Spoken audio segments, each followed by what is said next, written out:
Hey folks, if you're looking for in-depth indie reviews, you're in the right place. And today, I'm gonna be talking about Black Salt Games' Dredge, a fishing-oriented adventure with a distinctly Lovecraftian flavor.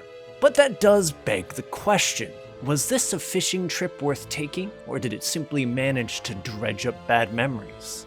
I'm your host Arlyeon, let's find out together. It had been a long day.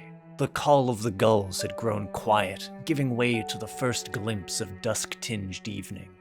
Then the fog rolled in, thick and constricting, washing over the deck like the tide and smothering even the sound of grinding wood and steel as your ship scuttled against the rocks.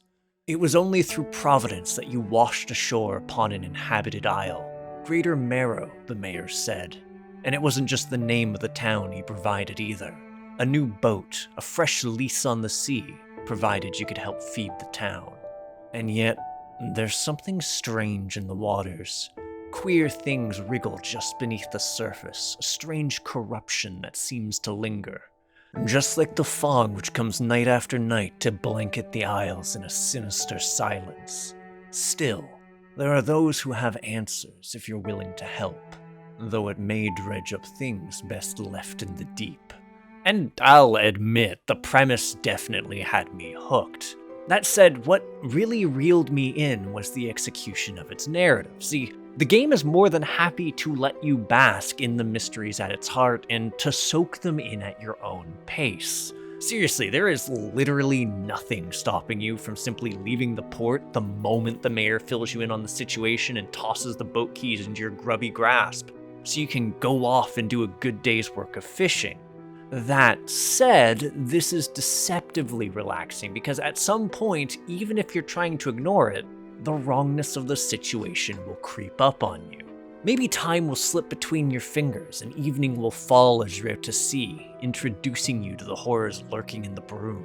Or perhaps something ghastly will tug on your line, a wrongness now stored in your hull.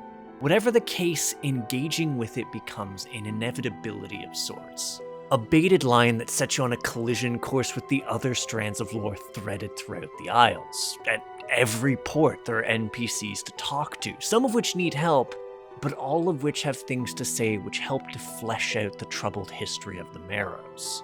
And even away from the shores of civilization, the lure of lore still lies. Uncanny messages bob at sea in glass bottles, scant but with their own story to tell. Campsites, too, which lay scattered in desolate places, especially to the diligent or fortunate. And for the truly brave, there's the basalt pillars which emerge from the sea, inert save for when your sanity has been tested, at which point they gleam with ominous purpose and portents. Bit by bit, all of these come together to paint a terrible picture and to help bring a distinctly bleak history into focus, which is only further complemented by the overall strength of writing. Best of all, its mysteries feel earned. Whether you pursue Dredge's normal ending or dig a bit deeper, the journey ultimately clicks together with a dreadfully delightful decisiveness that left me feeling narratively satisfied. But what about the actual act of traveling the islands? Well, I honestly wasn't kidding when I talked about how deceptively relaxing the game could be, because the core gameplay consists of you exploring the seas and taking the occasional break to go fishing. In fact, I would actually go so far as to say that it feels almost deliberately meditative in nature. For instance, fishing isn't an overly taxing endeavor. You simply drift around the ocean looking for agitated waters and the shadows of fish, then set anchor and cast a line. A process that you can either passively engage with or actively participate in with the various flavors of minigames that exist.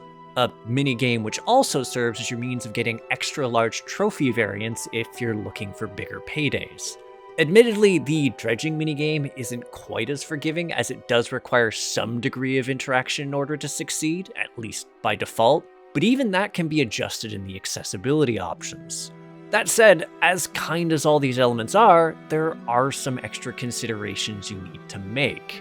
For one thing, you have limited cargo space on your ship, while this can be upgraded to a fairly prodigious degree over time, a key component of pulling in good hauls is the careful management of your inventory space in order to maximize how much you can store, which can be especially pressing when you're trying to farm up different types of fish to fill in your encyclopedia, including the elusive aberrations, or trying to stock up on certain types of sea life in order to interact with certain puzzle-oriented shrines. And even then, you still have to be mindful since both fishing and traveling take time, and if you're hoping to turn a profit, you'll need to venture to a fishmonger sooner than later since fish can decompose. And that's without even taking into account the need for cautious boating, given that not only is your craft fragile, every bit of damage incurred also crops up in your inventory, limiting your space, potentially throwing objects overboard, and even damaging your equipment. Which, let me tell you, is definitely stressful when you're trying to fish up something that only tends towards a specific type of environment and your fishing rod gets disabled. That, or if you only have one engine and they knock it out, given that will reduce you to a crawl and dooms your hull to decomposition. Though, all of that assumes you'll even survive because all those implied threats that the night hold, yeah, it's not hyperbole, and there is quite a range, whether it's merely the hostile creatures native to environment or some Twilight-bound terror. There's a decent array of threats that can scuttle an unwary captain, especially as sanity dwindles and the fog begins to play tricks on your eyes. Nothing is quite as harrowing as rocks vanishing from sight until a spotlight illuminates it. Frankly, the game does a good enough job at making the night feel threatening that I often did my best to keep my endeavors day-bound when I could, especially when engaging with its quests/pursuits, most because while a number of them are fairly forgiving, that's not the case for all of them. Whether it's transporting a package or a passenger, you can actually fail a fair number of these if you're unfortunate enough to send something to the ocean floor.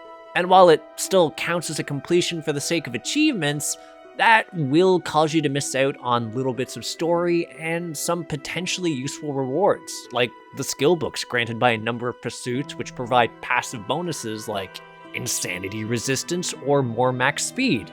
Or, research points, which are somewhat rare and are paramount in unlocking the full potential of your skiff. Oh, also, on the note of quest failures, while a number of them are at least somewhat apparent, I do feel the need to at least caution you if you're a completionist and stuff like this bothers you. There is a cortege of timed quests in the form of certain robed figures. While it isn't super apparent, talking to them starts an unseen timer, and given they hinge on fishing stuff that you might not necessarily know about, they can be somewhat daunting to complete in a timely fashion until far later in the game. Still, that is perhaps the only real nitpick that comes to mind mechanically. So, let's talk about visuals. Stylistically, I am super fond of this game. I think the character portraits are well done, and the overall world design is lovely. Plus, the actual act of fishing was pretty rewarding because there'd be times when I'd be pulling in a haul, and then I'd find myself suddenly faced with some unfortunate fish at the end of my line leering back at me. It's honestly some great stuff. That said, what really shined were the moments my sanity started to drain away. As the eye at the top of the HUD opened and panic started to settle in, all sorts of messy occurrences would crop up at night. The way weird apparitions would emerge from the fog was unsettling in an interesting way, especially as I was in the initial process of adapting. And this only got better as I moved on to new biomes and got to witness new creatures. Like this place. It looks gorgeous to start with, but it absolutely comes to life at night. Pretty and deadly in equal measure. Stuff like this just really made the act of exploring the sea feel rewarding, and the sound design only further emphasizes this. Whether it's the soundtrack or the sounds which emerge at night, the game does a great job of setting the mood and avoiding the experience sounding tedious. But let's boil all this down, shall we? While I imagine it's already abundantly clear what my thoughts are on the game, I think I should actually emphasize just how much I enjoyed this title, because I quite literally found myself losing track of time and occasionally sinking into fishing-related fugues as my completionism compelled me to search for specific fish. And that also meant that all the little story tidbits I was learning got ample time to percolate in the back of my head as I slowly clicked things together or encountered something or someone new along my journey. What I'm trying to say is I honestly think this is an artfully done title. It manages to do a stellar job of marrying a satisfying gameplay loop, dabbling in being a relaxing fishing sim, but also providing a disconcerting story to discover and solid bits of tension and discomfort. Ultimately, I think it's well done enough that I can call it a very strong example of a hit, and whilst I'm quite satisfied with what I got from the game, I would be remiss if I didn't strongly recommend that you folks try it out as well. Really, the only thing that I can think of that is maybe a little bit wonky is if you do end up getting your engine blown out because you hit a rock, you might just be better off just clicking escape and loading a fresh save file. Yeah, no, it really sucks to ride around when you have no engine.